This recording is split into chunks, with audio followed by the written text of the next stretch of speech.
Dvīnēm dzimšanas diena. Manām dvīnēm dzimšanas diena. Atveru skapi. Tīras drēbes nevienas. Ko tagad darīt? Kā nu būt? Kā par supermammu kļūt? Modinu abas sekundes rit, dzirdu tik miegainu. Labrīt! Vienai vēl jāpaspēj ielokot mati. Protams, ka darīšu visu es pati. Otrai garastāvoklis jau slikts. Atcelt treniņu? Tas ir risks. Mašīna rūc un māmiņa smaida. Dvīņu meitenes savastā gaida. Mašīnā karsti, hei, atveriet logu. Noņemiet no manis vismaz šo slogu.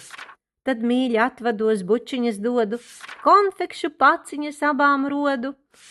Spiedzot aizskrien dvīnes manas, mīļas un jautras kā peru lamas.